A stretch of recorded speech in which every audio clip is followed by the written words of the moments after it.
పోలీసులు ఈ రాష్ట్రంలో ఉండే సర్వ వ్యవస్థల్ని దుర్వినియోగం చేస్తూ క్షేత్రస్థాయిలో గ్రామ స్థాయిలో ఉండే కార్యకర్తల నుంచి మొదలు పెడితే రాష్ట్ర స్థాయిలో ఉండే అగ్రశ్రేణి నాయకత్వం దాకా అందరినీ కూడా 2 ఏళ్లుగా వేధింపులకు రేవంత్ రెడ్డి ప్రభుత్వం కాంగ్రెస్ ప్రభుత్వం పాల్పడుతున్న విషయం మీ అందరికీ కూడా విదితమే.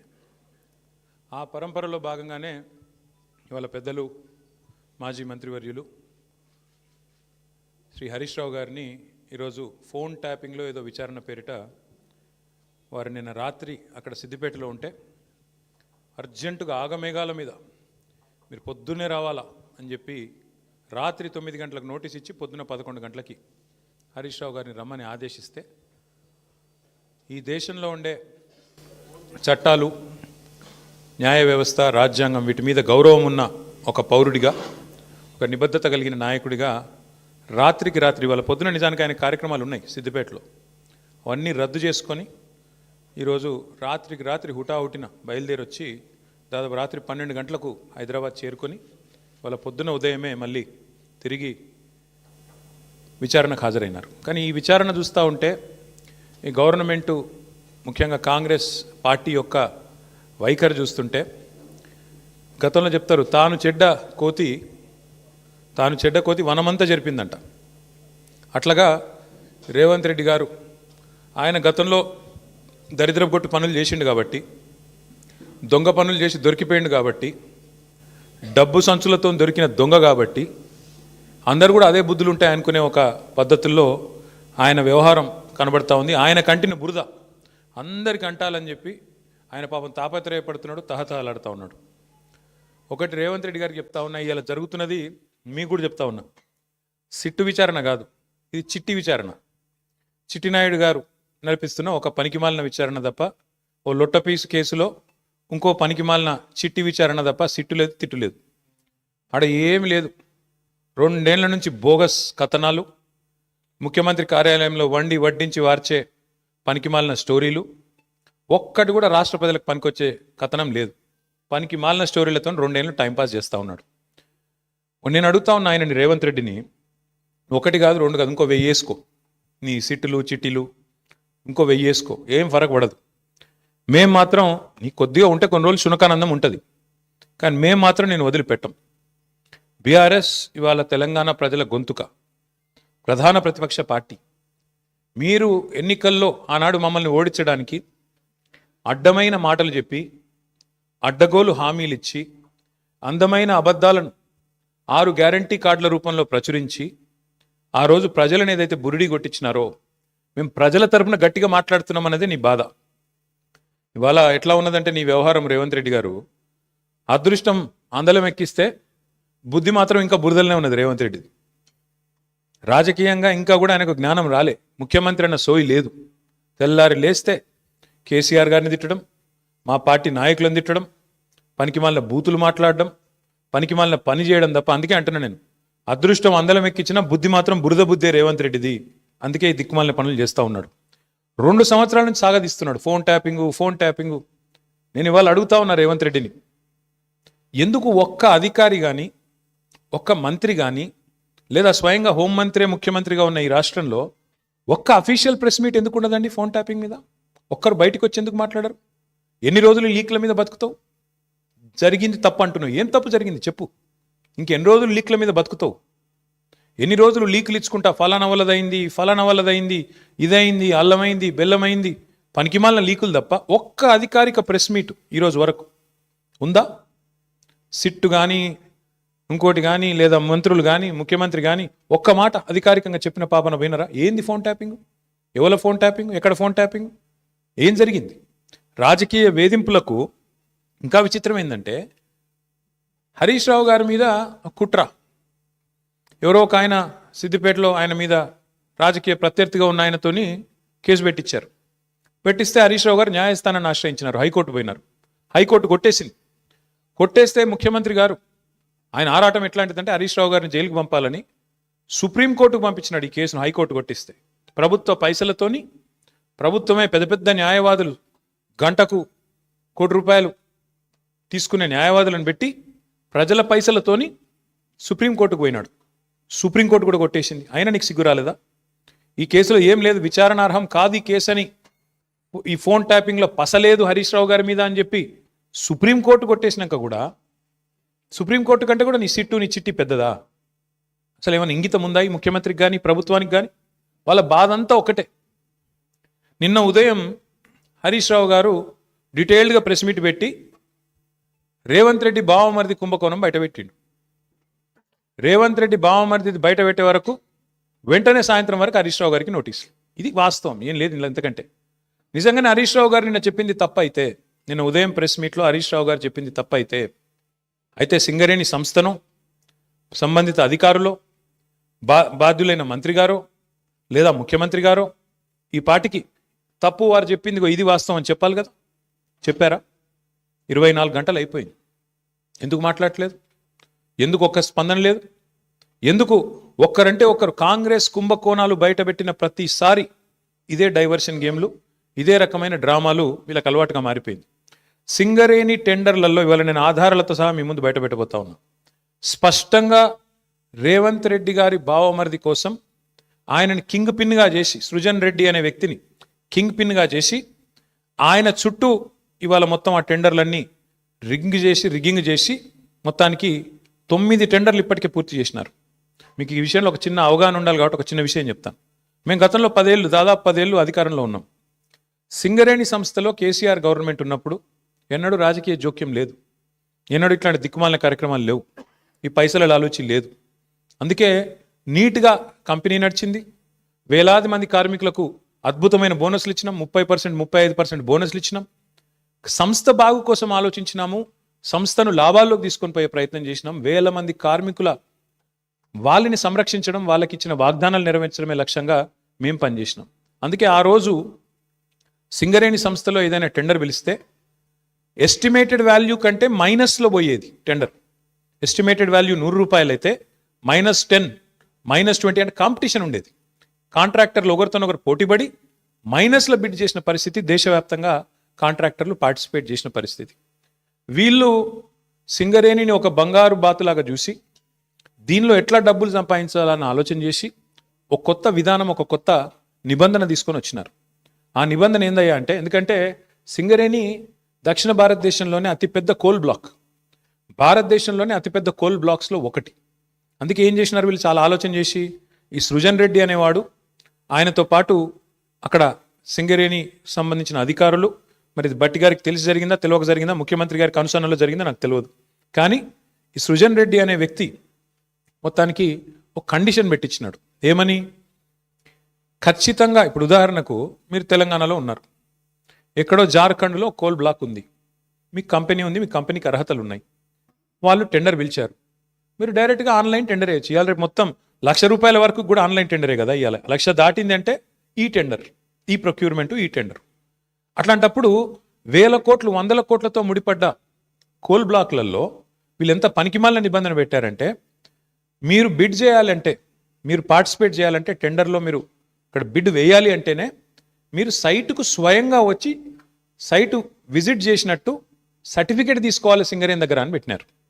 అంటే దీని ఉద్దేశం ఏంది? ప్రపంచంలో ఇప్పుడు ఆస్ట్రేలియా వాడు ఉంటాడు, అమెరికా వాడు ఉంటాడు, వాడు సింగరేణి బిడ్లో పార్టిసిపేట్ చేయాలంటే వాడు స్వయంగా రావాలా, వచ్చి సింగరేణి అధికారులను కాలు పట్టుకొని, వాళ్ళని వేలు పట్టుకొని బతిమలాడి ఆ సర్టిఫికేట్ తీసుకోవాలి, సైట్ విజిట్ చేసిన అని. వీళ్ళు ఏం చేస్తున్నారు? సైట్ విజిట్ రాగానే ఆ కంపెనీ పేరు, మేనేజింగ్ డైరెక్టర్ పేరు, CEO పేరు, ఫోన్ నంబరు అన్నీ రాసుకుంటున్నారు. రాసుకొని సుజన్ రెడ్డి స్వయంగా బెదిరిస్తున్నాడు ఫోన్ చేసి, నేను ముఖ్యమంత్రి బామ్మర్ది మాట్లాడుతున్నా, మీరు ఇందులో పాల్గొనొద్దు అని బెదిరిస్తున్నాడు. వినలేదనుకో, మేము వేస్తామా, మాకు సీనియారిటీ ఉందంటే వెంటనే ఏం చేస్తున్నారు? వాళ్ళకి సర్టిఫికేట్ ఇస్తలేరు, వాళ్ళు సైట్ విజిట్ చేసినట్టు కూడా సర్టిఫికేట్ ఇవ్వట్లేదు. తద్వారా వాళ్ళు పార్టిసిపేట్ చేయకుండానే ఎగరగొడతా ఉన్నారు. ఇది జరుగుతూ ఉంది సింగరేణి. ఇప్పుడు నైనీ కోల్ బ్లాక్ ఏదైతే నిన్న బట్టి విక్రమార్క గారు రద్దు చేశారో, ఆ రద్దు వెనుక ఉన్నది కూడా వాటాల పంచాయతీ, మీకు తెలుసు. అట్లాగే ఈరోజు సింగరేణిలో జరుగుతున్నది కూడా అచ్చంగా ఇదే ఆధారంగా, ఇదే పద్ధతుల్లో ఏం జరిగింది అంటే, ఇప్పుడు నేను చదివి వినిపిస్తాను, మీరు వినండి. ఇది కొత్తగా ప్రారంభమైంది కాదు. రేవంత్ రెడ్డి గారి గవర్నమెంట్ రాగానే, కాంగ్రెస్ గవర్నమెంట్ రాగానే ఈ దోపిడీ స్టార్ట్ అయింది. ఎప్పుడు స్టార్ట్ అయింది? ఫిబ్రవరి 24 నుంచి స్టార్ట్ అయింది. ఫిబ్రవరి 20 రోజు ఎంక్వైరీ డేటు ఒక 385 కోట్లది టెండర్ పిలిచిండ్రు. అప్పుడు ఇంకా ఈ సైట్ విజిట్ ఇది పెట్టినట్టు లేరు, అందుకే అప్పుడు కూడా లెస్లనే పోయింది. తర్వాత ఇంకొక టెండర్ పిలిచిండ్రు మేలో, అది కూడా లెస్లనే పోయింది. Godavari Khani RGOC1 RGOCP3 mine, ఈ రెండు కూడా ఇంకా అప్పటికి దిక్కుమాలిన దంద మొదలు కాలే. ఆడికెళ్ళి మొదలైంది కథ.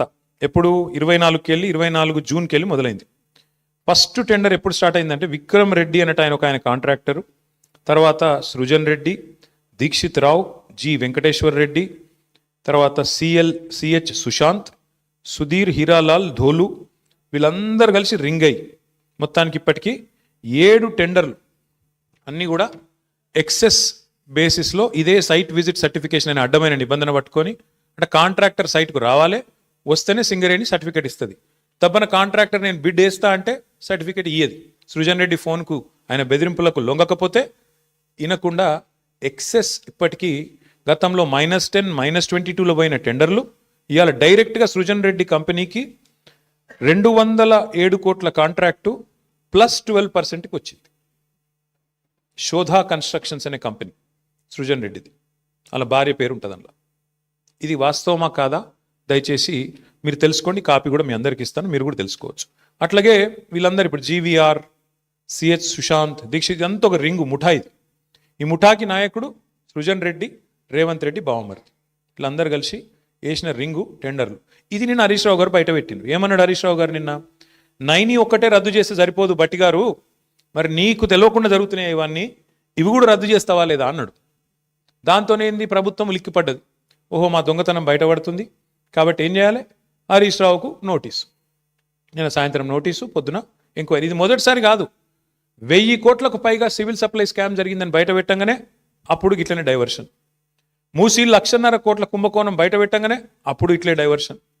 కొడంగల్లో అల్లుడు గారి ఆమ్యామ్య లగచర్ల భూములు కొట్టేస్తున్నాడు అల్లుడు గారి కోసం, ఆయన మ్యాక్స్ బిఎన్ అనే ఫార్మా కంపెనీ కోసం అనగానే అప్పుడు ఇట్లనే మా నరేందర్ రెడ్డిని తీసుకుపోయి 37 రోజులు జైల్లో పెట్టిండ్రు, ఆయనతో పాటు రైతులను జైల్లో పెట్టిండ్రు.